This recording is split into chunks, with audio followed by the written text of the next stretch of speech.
Assalamualaikum warahmatullahi wabarakatuh. Bismillah walhamdulillah wassalatu wassalamu ala rasulillah Sayyidina Maulana Muhammad bin Abdullah wa ala alihi wa sahbihi wa man wala wa la hawla wa la quwwata illa billah. Yang kami hormati para habaib, para kiai, khususnya pengasuh Majelis Taklim Rutinan Rosoh Habib Husin bin Abu Bakar Ba'bud, Sahibul Bait Haji Bayu yang saya hormati, hadirin dan hadirat yang dirahmati Allah Subhanahu wa taala.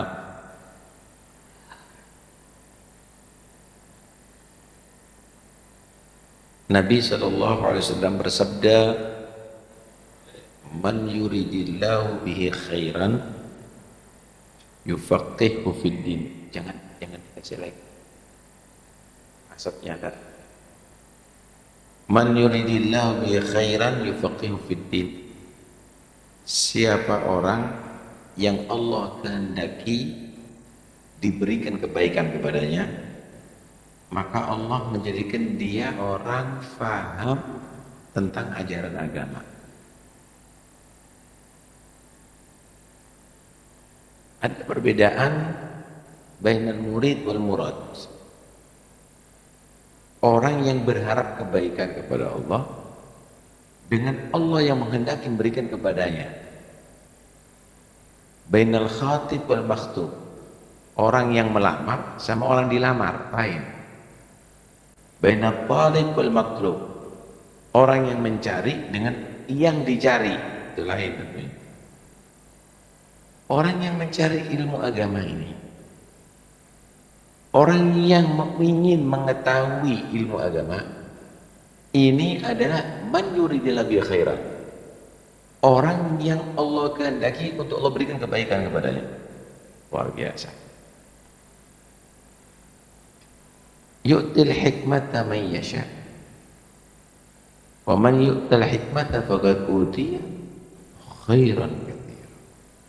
Allah itu maha memberikan hikmah kepada orang yang Allah kehendaki, orang yang Allah pilih. Kalau menjadi orang yang dipilih oleh Allah untuk diberikan hikmah, faqad utiya khairan katsira, berarti dia telah diberikan kebaikan yang sangat besar oleh Allah Subhanahu wa taala.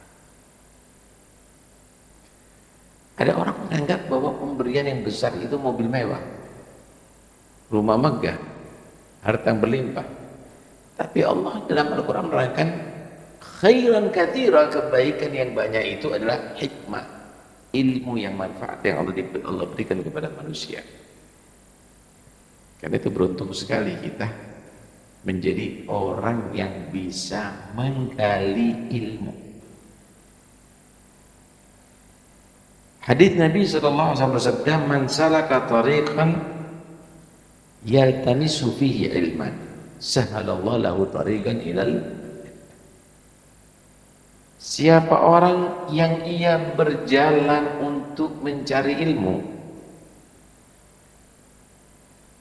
berangkat ke rumah ke sini mungkin jarak jauh, mungkin ada hujan, mungkin ada panas, mungkin ada biaya, tapi berangkat untuk mencari ilmu memang, maka jalannya ke surga akan dimudahkan oleh Allah. Jalannya ke surga dimudahkan. Orang mau masuk surga itu harus ada tahapan-tahapan yang harus dilalui. Pertama, mati harus husnul khatimah. Kedua, fitnatul qabr, pertanyaan mungkar dan nakir harus bisa dijawab. Ketiga, hisab, harus dia tadi itu menjadi hisab yang mudah.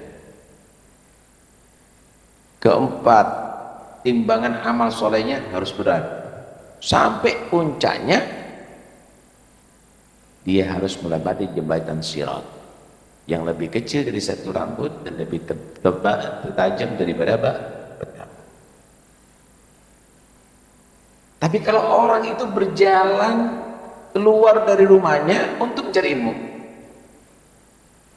jalannya ke surganya dimudahkan oleh Allah. Artinya matinya husnul khotimah, dikubur bisa menjawab pertanyaan mungkar nakir. Kenapa nih? Orang. Kemudian di akhirat hisabnya ringan, timbangan amalnya berat, dan bisa meniti jembatan sirat secepat kilat masuk surga dan dengan selamat. Nabi juga bersabda, innal malaikata la tadu'u ajnihataha li talibil ilmi ridha bima yasna. Para malaikat Allah itu menebar sayapnya, kalau bahasa Jawanya beber sayapnya, untuk menjadi alas kaki daripada orang yang mencari ilmu.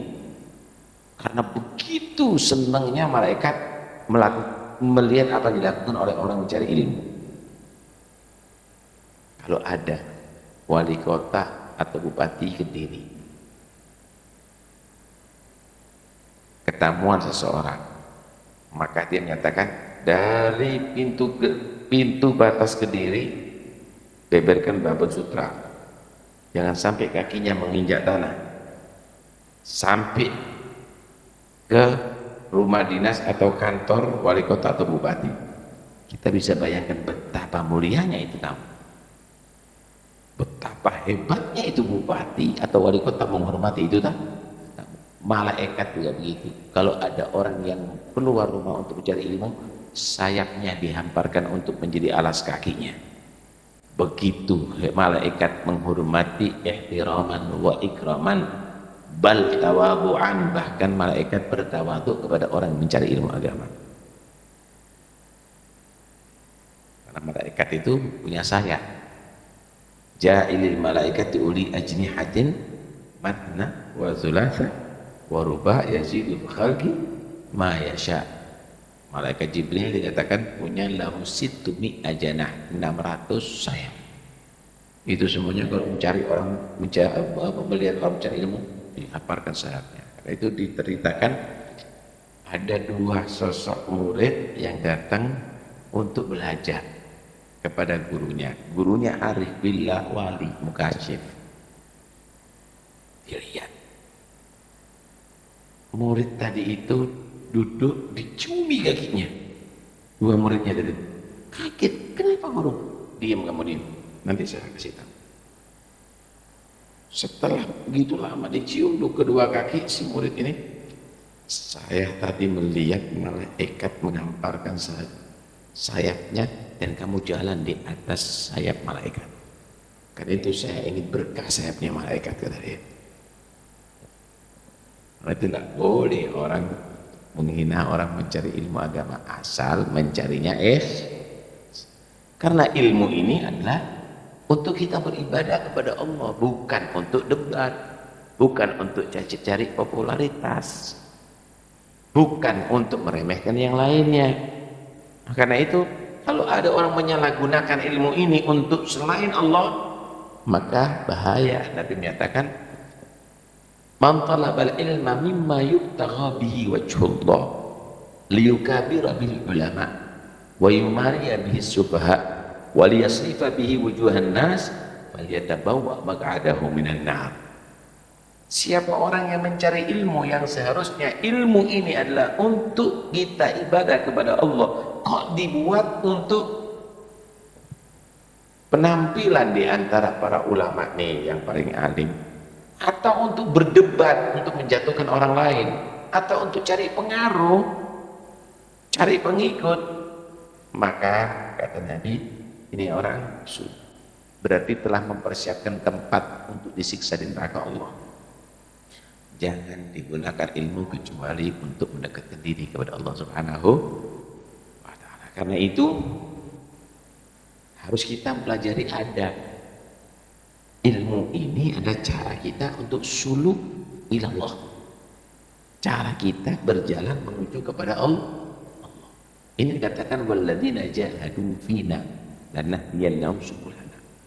Karena itu bagi setiap talibul ilm hendaknya baca kitab karangan Haddad yang disebut Adabu Sulukil Murid. Adabu Sulukil Murid, karena orang yang thalibul ilm harus menjadi salik. Kalau nggak jadi salik, ilmunya nggak manfaat. Salik itu wajib ala saliki arba'ata asya. Wajib ala saliki arba'atu asya. Wajib pada orang yang salik 4 hal. Orang kalau disebut salik, orang yang dikatakan menuju melangkah untuk sampai kepada Allah, 4 hal. Pertama, i'tiqadun sahih, laisa fihi bid'ah. Akidah yang benar, yang nggak ada sama sekali bid'ah. Alhamdulillah, akidah Ahlussunnah wal Jamaah adalah akidah yang benar. Kita semuanya Ahlussunnah wal Jamaah ini sudah syukur sama Allah. Alhamdulillah kita dijadikan orang yang Ahlussunnah wal Jamaah, mudah-mudahan sampai akhir hayat kita Ahlussunnah wal Jamaah. 3 sahih. Karena itu jangan percaya kalau orang akidahnya nggak benar kok bisa terbang wali, enggak. Keliru, Pak. Akidahnya nggak benar itu jangan dikatakan akhlaknya bagus, membela Islam, perang sama Israel atau yang lainnya. Semenjak akidah tidak benar, maka jangan dianggap itu adalah benar. Walaupun dia banyak sholat, tetap rusak sholatnya. Terima kasih gambaran. Ada pohon. Pohon itu terdiri ada akar. Di atas akar itu ada batang dan dahan. Kemudian di situ ada buah. Akar ini akidah, usul. Paham ya? Kemudian dahan, batang dan dahan itu adalah syariah. Buah itu adalah akhlak. Kalau sudah akarnya rusak, mana mungkin akan sehat dahan dan batangnya, apalagi buahnya. Nggak mungkin. Kalau sudah akidah nggak benar, nggak mungkin akan bisa dapat magom jadi wali, jadi nggak akan bisa. Kita harus paham. Yang kedua, salik itu adalah harus mendahulukan taubah nasuha, haitsu la ya'ud ila zallah. Dia tobat nasib yang betul-betul sempurna, sekiranya tidak berbuat salah lagi. Sekiranya tidak berbuat salah lagi. Ini kadang-kadang thariqah ini asal membaiat itu saja, padahal ini orang akan harta anak yatim. Padahal orang ini, dia tadi itu dolim kepada kaum muslimin, atau sama tetangga nggak baik, sama orang tua nggak bakti, sama saudara nggak ada silaturahim. Kalau tidak tobat, maka nanti orang ini akan terkendala, saudara. Karena begini, hukukullah mabniyah 'alal musamahah wa hukukun nas mabniyah 'alal musyahah. Hak-hak manusia, haknya Allah ini kalau kurang, banyak dimaafkan. Kita sholat kok kurang khusyuk, banyak dimaafkan. Kita zikir atau baca Quran kok kurang tadabbur, banyak dimaafkan. Tapi haknya manusia, secuil apapun akan dituntut dari kiamat. Karena itu tobat ini antara kamu dengan Allah, tobat antara kamu sesama manusia, kembalikan haknya, minta maaf kepadanya, begitu. Karena itu syarat-syarat yang ketiga yaitu istirda'ul khusum. Sekiranya tidak ada tuntutan nanti di hari kiamat, inti ilmunya bagus, nilainya 100 semuanya, tapi kamu itu banyak salah sama orang, nggak bisa muamalah dengan bagus, banyak orang tersinggung dengan kamu, banyak orang terganggu dengan dengan kamu, nggak mungkin akan wusul ilallah, nggak akan sampai kepada Allah Subhanahu wa taala. Istirda al-khusyuk. Yang terakhir itu tahsil al-ilm. Qadra ma yuaddi awamirahu. Harus punya ilmu dalam menjalankan kewajiban-kewajiban agama. Sholat itu harus tahu sholat yang sah dan sholat yang diterima, puasa yang sah, puasa yang diterima. Ini kadang-kadang kita nggak ngerti, ibadahnya cuma ikut-ikutan, padahal bisa nggak sah, kadang-kadang nggak diterima. Ibadah, ahli fikih ibadah, tapi nggak pernah ibadah. Apa nilainya kira-kira orang ini? Percuma jadinya. Ilmu itu bernilai kalau manfaat, saudara. Karena itu orang yang berilmu itu ada disebut surah, ada hakikah, hanya gambar dan ada yang beneran. Ada gambar dan ada bener. Tahu gambar nggak, saudara? Saya mau tanya, gambar nasi mandi manfaat apa nggak manfaat? Gambar itu bisa kenyang? Ya enggak. Gak akan menghilangkan laparnya kau. Hakikahnya nasi mandi beneran, nah itu manfaat. Paham nih ya? Nah, orang yang punya ilmu juga begitu, ada suratan, ada hakikatan.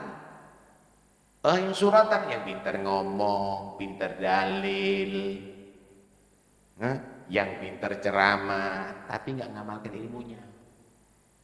Ini suratan. Yang hakikatan, kalau perlu ngomongnya dikit, tapi amalnya banyak. Itu hakikatan. Nah, karena itu, awas, jangan menjadi santri yang suratan, tapi santri yang hakikatan. Gitu, saudara. Ada seorang bernama Shibli. Ini Imam Shibli ini luar biasa dia mencari ilmu. Dia pernah menyatakan gini, qara'tu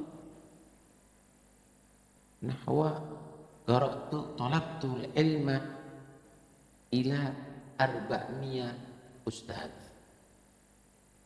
Aku mencari ilmu ke 400 ustaz.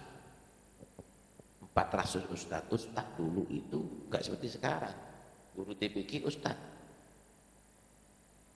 Guru ilmu dasar ustadz. Kalau dulu itu ustadz itu kelas tinggi, yang disebut ustadz itu al-faqih muqaddam, ada ustadz al-a'dham, al-faqih muqaddam.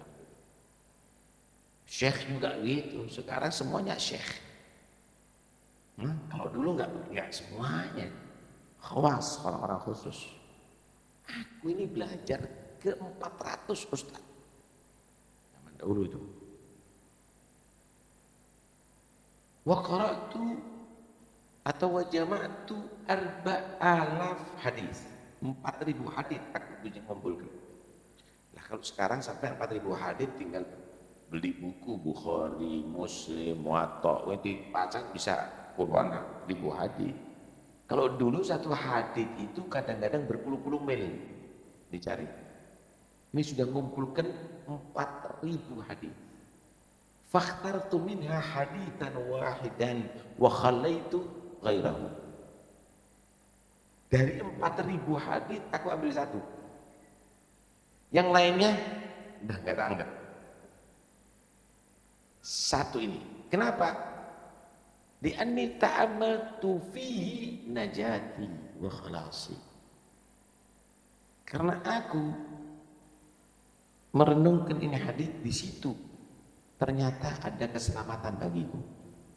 Keselamatan dunia sampai akhirat. Wa fihi ilmul awwalin wal akhirin. Di satu hadis itu ilmu yang diajarkan oleh yang ulama-ulama dahulu maupun yang akan datang. Satu hadis ini diamalkan. Coba ini dengarkan satu hadis ini. Dan ini bawa pulang, ingat setiap saatnya. Satu hadis tadi itu menerangkan 4 hal dari Nabi. Nabi berkata kepada sahabatnya, i'mal li dunyaka biqadri mugamika fiha. Berbuatlah untuk dunia kamu seukuran hidupnya kamu di atas dunia. Nanti menganggap umur kamu berapa di atas ini? 60 tahun. Sekarang sudah berapa? Udahlah bekerja, kira-kira cukup enggak rezekinya kamu? Ada di antara kita miliar, ada 10 miliar, ada sekian. Loh, nyari dunia untuk apa lagi ini? Padahal untuk kehidupan kamu di dunia sudah lebih sampai ke anak cucu kamu. Kenapa harus tersita untuk urusan dunia? Padahal kamu akan tinggalkan itu dunia. Padahal kamu harus berpisah daripada ini dunia. Berbuatlah untuk dunia seukuran hidupnya kamu di atas dunia. Cukup. Wa'mal li akhiratika biqadri bagaika fiha. Berbuatlah kamu untuk akhirat kamu seukuran kekalnya kamu di akhirat. Saudara, kalau Anda melarat di akhirat, melarat selamanya. Kalau Anda susah di akhirat, susah selamanya. Kalau melarat di dunia, berhenti dengan kematian. Kalau Anda kaya di akhirat, kaya selamanya. Kalau kamu kaya hanya di dunia, berhenti dengan kematian. Ini rumahnya Haji Bayu. Mudah-mudahan banyak umur Haji Bayu. Tapi kalau Haji Bayu sudah meninggal, sertifikatnya ganti namanya. BPKB-nya ganti. Berbuatlah untuk dunia kamu seukuran hidup kamu di atas dunia. Berbuatlah untuk akhirat kamu seukuran kekalnya kamu di akhirat. Saya mau tanya, kira-kira masuk akhirat cukup dengan sholat kamu yang minim-minim? Bacaan Quran kamu, zikir kamu, qiyamul lail kamu yang minim? Pikir. Anda berangkat haji cuma 40 hari, Anda nabung sampai kadang-kadang tahunan sampai puluhan tahun. Padahal untuk biaya 40 hari. Kenapa? Khawatir nanti terlantar ada di Mekah, di negeri orang. Enggak pernah khawatir di mahsyar nanti kalau terlantar. Berapa lama hidup ada di sana? Apa yang kamu tabung? Berbuatlah untuk akhirat kamu seukuran kekalnya kamu di akhirat. Wa'mal lillah biqadri hajatika ilaih. Berbuatlah kamu untuk Allah seukuran perlunya kamu kepada Allah. Kapan kamu nggak perlu Allah? Ini Anda sekarang yang ada di sini. Jantung Anda bergerak, siapa menggerakkan? Kamu menggerakkan jantung kamu sendiri. Ginjal kamu, sehelai rambut di tubuh kamu ini dari siapa? Mata kamu bisa melihat, saling melihat ini dari siapa? Semuanya dari siapa? Berbuatlah untuk Allah seukuran hajat kamu. Jangan pernah berhenti. Kalau kita perlu sama orang, wah kita ikuti terus itu orang. Tapi kalau kita sama Allah enggak kita ikuti, Allah perintahnya kita tinggalkan, larangannya kita larang, kita kerja. Padahal kita selalu membutuhkan dia. Bodoh kita, bodoh.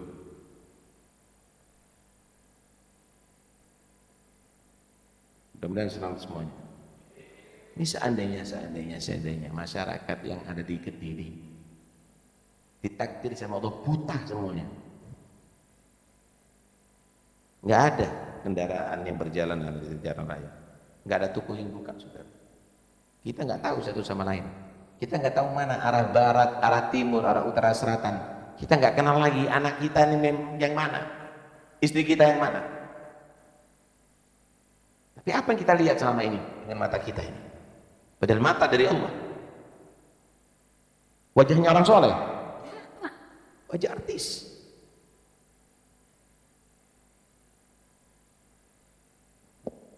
Bacaan Al-Quran, enggak TV.